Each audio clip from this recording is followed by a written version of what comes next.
Okay, so you've copied the files to the yearbook drive. Now let's go process them in the next step. One thing you can do is put shortcuts over here on the left-hand side. I've put a shortcut for the yearbook. I went to My Computer and I just dragged the yearbook right over here and added it to the list. That way I can jump there directly. And I put those files in August First Assembly Originals. And here are my files, all marked whether I've already approved them or if I need to pay special attention to that particular photo.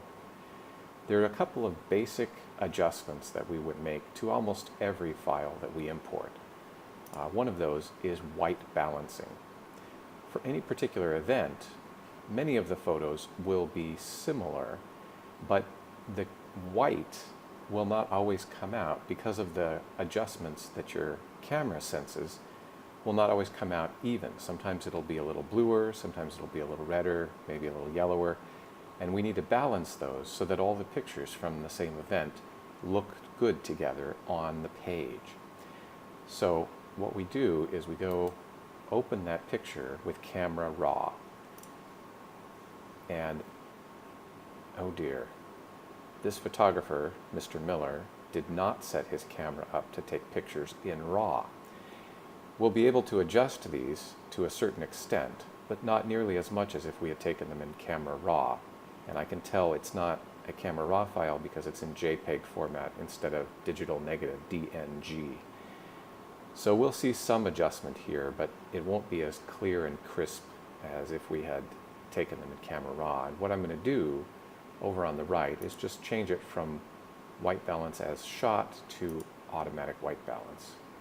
You can see, or maybe not, the difference was that it added a bit more red to the picture. And that just sets the white to a standard white.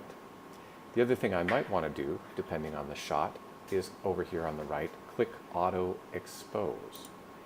And that goes and makes all kinds of adjustments to the white levels, the black levels, just to bring out the best quality photo that you can.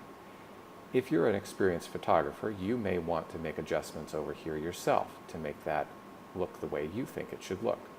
Or if you're going for a particular effect and you want an overexposed photo or an underexposed or high contrast. But in general, auto works great for the basics. Once you're done, over on the left-hand side here, you click the Save Image button. And we're not going to save it in the same location. We're going to choose to go out one step, back to the first assembly, because that's the event this is. We're not going to save it in originals because this isn't an original anymore. This is an edited photo. This one is ready to go in the yearbook. It's been looked at and taken care of. So we're going to save it in edited.